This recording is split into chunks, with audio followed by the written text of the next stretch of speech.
Sebelum menonton, jangan lupa like, subscribe, dan tekan tombol lonceng. Selamat menyaksikan. Halo Sobat Eljon semuanya dimanapun Anda berada, kembali lagi bersama kami di Indonesia Tourism Forum, di Eljon TV tentunya, dan kali ini bersama saya Mawar Solen, Putri Pariwisata Indonesia 2019 dan juga Miss Tourism Metropolitan Internasional 2020-2021. Dan seperti biasa di dalam program spesial kita di Indonesia Tourism Forum, kita selalu menghadirkan narasumber spesial. Ada Bapak Anton Teddy selaku CEO TX Travel. Halo Pak Anton.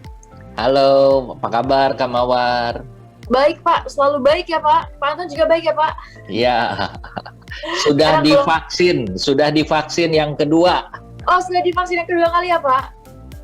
Wah, syukurlah. Ini yang terakhir berarti ya Pak, yang kedua kali Iya, ini ya? yang terakhir. Nanti kan ada lagi, programnya ada lagi. Nanti ada yang setelah kedua, ada program nanti lagi gitu ya. Tapi program berbeda dengan dua vaksin pertama ini. Ini gimana Pak? Ada perasaan yang berbeda nggak dari sebelumnya setelah vaksin kedua gitu Pak? Yang pertama tidak ada apa-apa, tapi yang kedua ini pegel-pegel gitu ya. Terus pengen tidur melulu. Oke. Berarti lebih berat dari sebelumnya dong ya Pak? Karena sebelumnya kan lebih ke ngantuk doang gitu ya Pak. Sekarang ada betul. sedikit gitu ya Pak. Iya. Baik. Ini kedua lebih terasa. Tapi saya harus katakan, mari semua jangan takut ya, karena lebih baik kita divaksin daripada tidak. Benar banget Pak. Oke, nah sahabat Eljon, seperti biasa nih ya, kita di Indonesia Tourism Forum akan selalu jalan-jalan di seluruh Indonesia ya. Bahkan juga kita kadang-kadang sampai ke luar negeri gitu ya, walaupun secara virtual kita tetap bisa jalan-jalan. Jadi teman-teman harus selalu sehat nih. Nah, kali ini kita akan jalan-jalan ke salah satu kota yang ada di Indonesia, yaitu kita akan ke Bogor. Tetapi sebelum kita jalan-jalan masuk jalan-jalan ke Bogor ya, teman-teman tahu ya, sebelum kita biasanya mau bepergian kemanapun itu, kita selalu diminta salah satu persyaratannya adalah rapid test gitu ya, entah itu antigen atau rapid biasa ataupun PCR. Nah, kemarin yang terbaru ada namanya sistem Genos yang sudah diterapkan di MRT, dan sekarang katanya sudah berlaku di salah satu bandara atau di beberapa bandara yang ada di Indonesia. Benar ya Pak Anton ya? Betul. Jadi mulai besok Surabaya dan Yogyakarta itu dua bandara sudah mulai. Cuma saya perlu beritahukan kepada semua yang mau terbang lalu mengharapkan tesnya adalah di bandara, ini harus datang. Saya makin lama saya baca berulang kali, saya pikir tadinya 4 jam. Sekarang saya pikir mungkin harus datangnya 5 jam. Kenapa? Yang pertama adalah Genos ini murah, 40.000 ya, dibandingkan dengan antigen 200.000 dan PCR 1 juta. Nah, rapid test sekarang sudah tidak bisa digunakan lagi, cuma ada 3 saja yang di-approve oleh Departemen Perhubungan. Nah, dari 3 ini yang paling murah tentunya Genos. Nah, problemnya Genos ini adalah sebenarnya cepat, cuma mereka terbatas. Jadi satu mesin bisa mengolah kurang lebih sekitar 8 per jamnya, itu cuma 8. Nah, mesinnya bukan 1 ya. Kalau mesinnya ada 10, berarti 1 jam itu cuma bisa 80. Padahal satu pesawat itu rata-rata isinya adalah sekitar 150.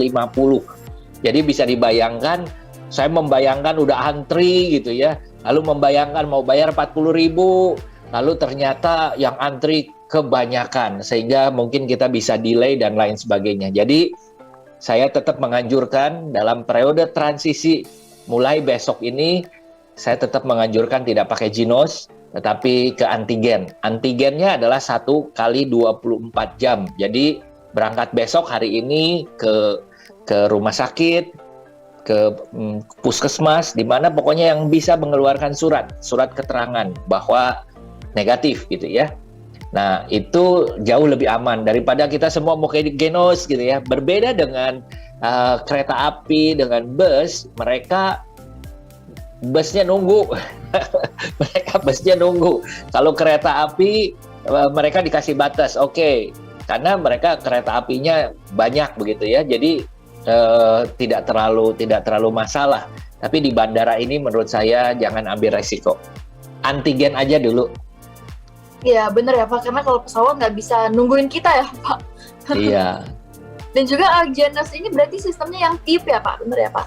Betul, yang tiup. Nah, yang jadi masalah lagi dengan tiup ini adalah bagi penggemar makan petai atau duren ya, jadi harus puasa dulu. Besok mau di Genos itu hari ini nggak boleh makan petai, nggak boleh makan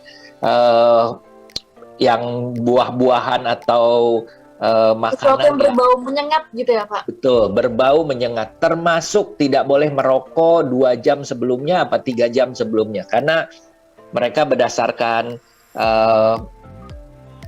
identifikasinya itu berbeda dengan yang antigen ya. Antigen kan dicolok gitu ya dan mahal.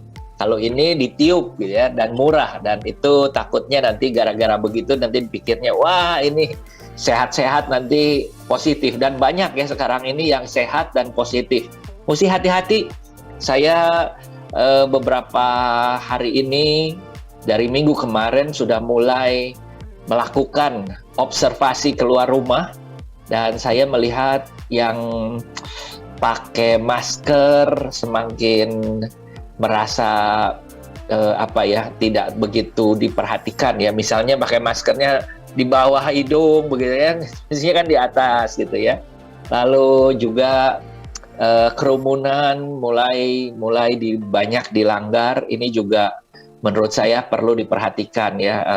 Kemarin hari Minggu ke Ancol, waduh, saya pikir ramai sekali. Nggak, ini tidak ada physical distancing.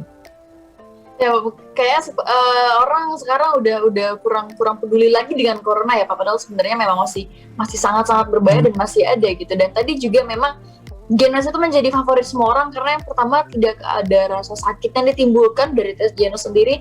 Terus kemudian harganya memang berbeda jauh daripada rapid antigen ya. Bahkan sekarang itu antigen masih ada yang harganya sampai 500.000, 600.000 itu masih ada Pak sejauh ini. Jadi mungkin Genos yang harganya cuma 40.000 gitu ya, atau bahkan di MRT kayaknya saya pernah dengar, atau di kereta api kayaknya cuma 20.000-an ya Pak? Iya, 20, sekarang 30.000. Sekarang 30.000, memang harganya memang jauh sekali berbeda dengan antigen atau PCR yang bisa sejuta. Itu membuat Genos ini menjadi favorit, dan semoga Genos ini bisa diterapkan juga, nggak cuma ini kan yang pertama di Bandara Yogyakarta dan juga Surabaya, semoga bisa di Jakarta dan di semua bandara-bandara lainnya. Dan juga kita berharap semoga Genos ini tidak hanya bisa dites di bandara saja gitu ya Pak. Kalau bisa mungkin ada tempat di luar yang memang bisa lebih banyak lagi dibuat supaya nggak banyak orang yang mengantri seperti itu. Nah, Oke, cukup updatean kita tentang COVID dan juga tentang rapid test, PCR dan antigen dan lain-lain. Sekarang kita akan masuk ke poin kita, yaitu kita akan membahas destinasi yang ada di Bogor ya, kota yang terkenal dingin. Ini kalau orang dari Jakarta datang ke Bogor, hawanya langsung berbeda nih. Nah, ini di Bogor nih, boleh sedikit jelaskan tentang Bogor mungkin dulu ya Pak? Iya, yang menarik dengan Bogor ini adalah dikenal sebagai kota hujan.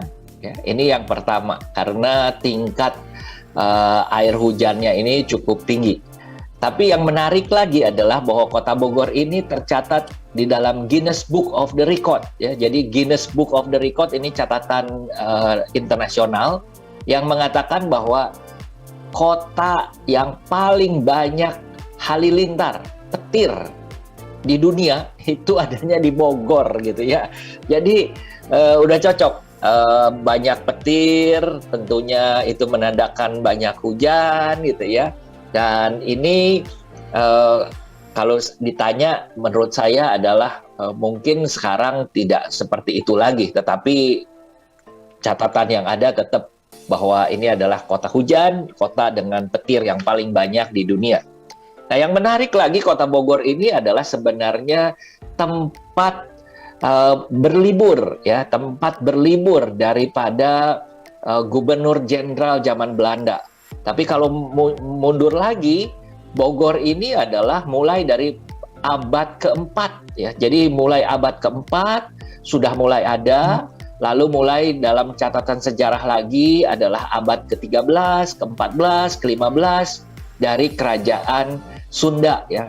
Dari ada prasasti daripada Prabu Siliwangi, Pajajaran, dan terus berkembang. Nah, pada waktu penjajahan Belanda, tempat ini adalah tempat beristirahat, rumah villa tempat beristirahat karena tempatnya lebih adem gitu ya.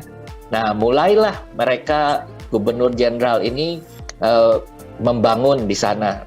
Ini adalah cikal bakal daripada Istana Bogor ya, tempat kediaman sekarang Presiden Indonesia. Pak Jokowi tinggalnya di Bogor sekarang itu, bukan di Jakarta.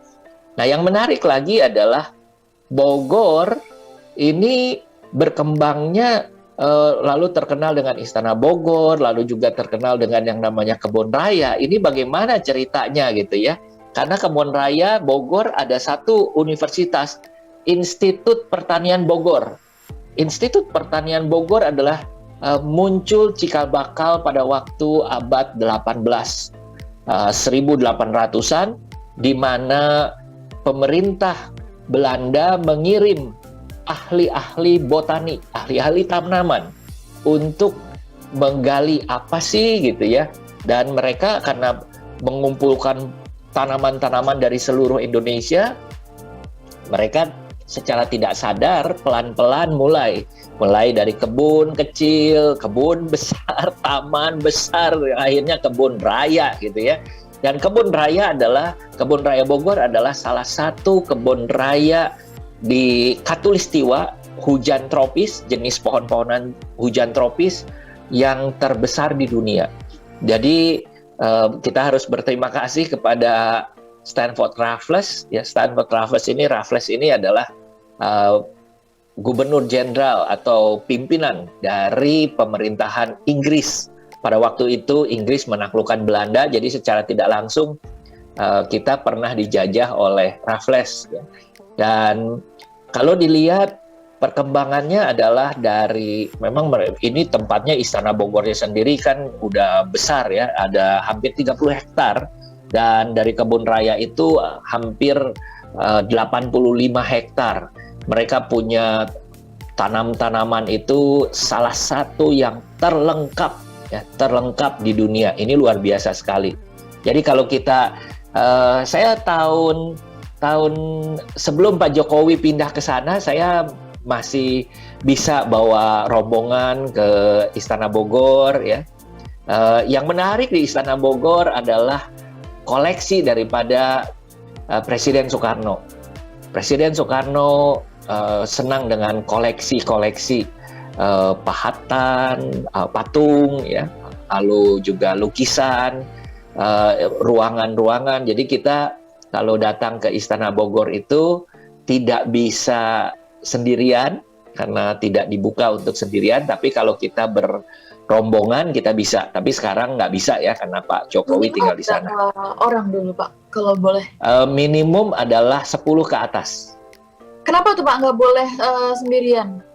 Mereka tidak buka untuk umum, tapi mereka buka untuk rombongan gitu. Jadi 10 ke atas boleh, tetapi harus mengajukan dulu.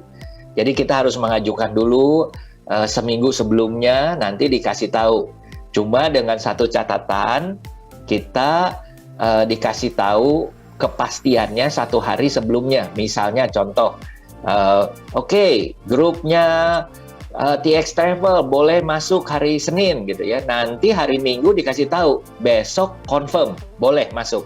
Bisa juga mendadak, besok tidak bisa karena ada dipakai oleh pejabat atau kebanyakan adalah dipakai oleh istana presiden ya, dipakai oleh presiden atau wakil presiden seperti itu.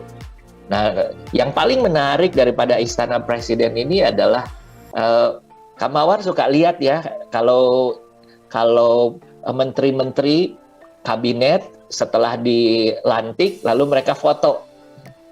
Ada di depan, ada tangga, ada foto gitu ya. Dan itu ada pilar-pilar di belakang. Dan itu adalah ada 2 tempat seperti begitu. Jadi di Istana Jakarta dan di Istana Bogor. Jadi kalau kita ke Istana Bogor, kita juga foto di belakang seperti begitu. Jadi seperti kayak menteri gitu ya. Nah itu menyenangkan. Kita boleh foto di situ, tapi kalau di dalam kita nggak boleh foto. Banyak tempat-tempat di dalam kita tidak boleh ambil foto di sana. Yang menarik lagi daripada Istana Bogor ini adalah rusa tutul, ya, rusa tutul yang banyak sekali ya. Jadi kita bisa beli wortel lalu kita bagi-bagikan kepada rusanya. Ini menarik karena di luar ada ruangan. di sekitaran di kawasan Istana Bogor, Pak. Iya, di dalam kawasan Istana Bogor. Karena Istana Bogornya 35 hektar. Oh, Gede wow. banget. Gede banget. Berarti ya. selain ada Istana Bogor, terus ada tadi rusanya juga gitu ya, Pak. Ada apa lagi tuh? Iya, jadi ada bangunan. Bangunannya cukup banyak di sana. Dan kita biasanya diizinkan adalah masuk ke bangunan utama. Bangunan utama di mana di sana ada ruang meeting, ruang untuk menerima pejabat, lalu ada kamar gitu ya. Itu dulu ya. Kalau sekarang tentunya mungkin sudah ada perubahan-perubahan. Tapi yang menarik adalah tadi ya, Bogor adalah Istana Bogor dan Kebun Raya Bogor. Kebun Raya Bogor sekarang masih terbuka, kita bisa pergi, dan ini adalah salah satu yang menurut saya bagus sekali ya. Kita harus coba. Nah, yang menarik adalah mengenai istana ya. Istana Bogor ini adalah salah satu dari 6 istana di Indonesia, 6 istana presiden. Istana Negara di Jakarta, Istana Merdeka di Jakarta, Istana Bogor, lalu Istana Cipanas, lalu Istana Jogja. Nah, 5 ini dibangun pada waktu zaman Belanda untuk gubernur jenderal gitu ya. Tapi pada waktu Presiden Soekarno, beliau membangun 1 istana di Tampak Siring, di Bali ya. Ini adalah 6 istana yang ada di Indonesia. Nah, sekarang kalau ditanya ke Bogor ngapain ya? Sebenarnya Bogor ini dari Jakarta ke Bogor kita jalan tol gitu ya. Orang seringkali berpikir ngapain ya ke Bogor gitu ya. Ke Bogor dan sekitarnya tentu kita bicara mengenai ikon selain tadi Kebun Raya Bogor, kita juga berbicara mengenai Taman Safari. Kak Mawar sudah berapa kali ke Taman Safari? 1-2 kali sih, Pak, jarang sih, Pak. Dan menurut saya Taman Safari yang ada di Indonesia ini, yang ada di Cisarua Bogor ini, salah satu adalah Taman Safari yang bagus ya untuk yang ada di Asia. Dan ini bukan cuma hanya banyak saja satwanya, tetapi juga perawatannya cukup baik. Ya, ini menurut saya kalau menjadikan hiburan untuk anak-anak itu bagus ya. Itu Taman Safari. Nah, kalau kita udah sampai di puncak juga ada satu tempat di Kota Bunga di Cipanas sana. Ini adalah ada Little Venice gitu ya. Jadi sekarang itu kan kalau orang jalan-jalan, kalau dulu zamannya saya kecil, kalau jalan-jalan itu adalah bukan main-main, bukan cuma main-main, tetapi belajar gitu ya. Kalau sekarang itu bukan cuma itu saja, main-main, belajar, berwisata, edukasi wisata, tetapi juga foto-foto gitu ya. Semua sekarang bawa kamera gitu ya. Dulu itu yang bawa kamera itu bisa dihitung. Kalau sekarang semua bawa kamera. Nah, ini Little Venice. Yang menarik adalah banyak bangunan-bangunan seperti di Venesia di Italia, termasuk gondolanya. Nah, menurut saya ini salah satu atraksi yang cukup bagus sehingga menarik gitu ya. Hal yang lain menarik banget emang ya, Pak. Dan kemarin juga sempat menjadi salah satu destinasi favorit pada saat kita pengen ke Bogor. Cuman kayaknya kalau nggak salah pada saat itu COVID. Jadi kita terhalangi pada saat datang ke sana. Iya. Sekarang sudah buka.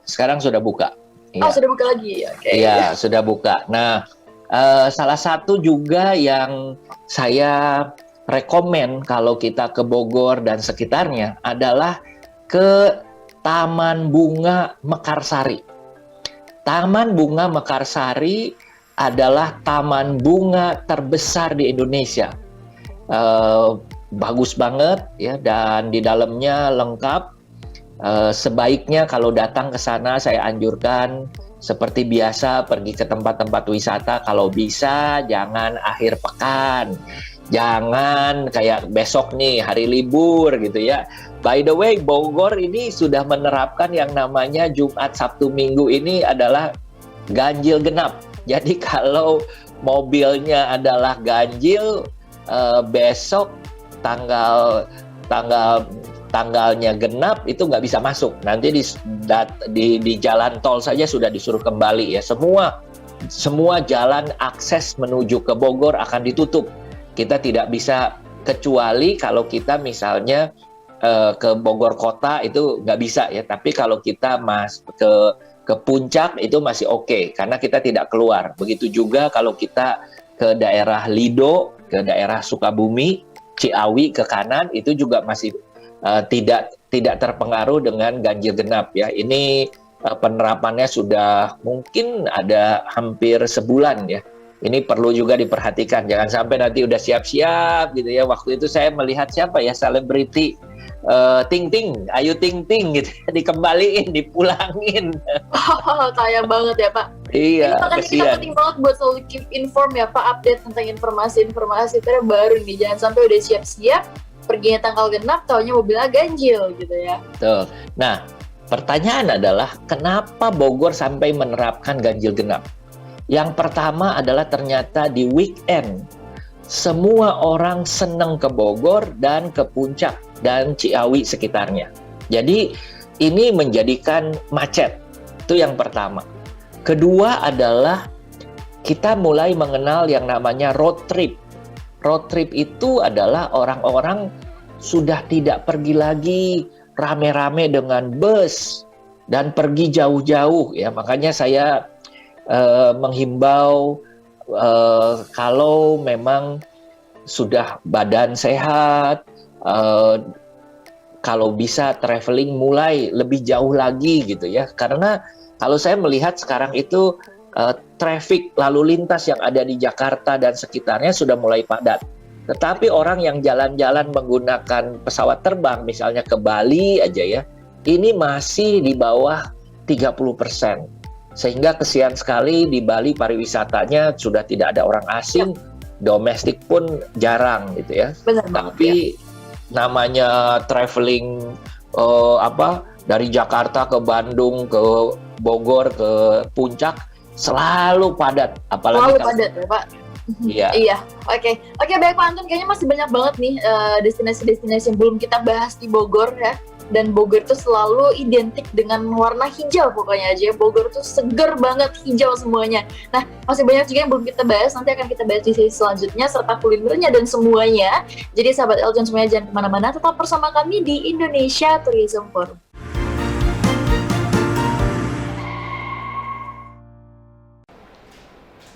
Next slide. Terakhir.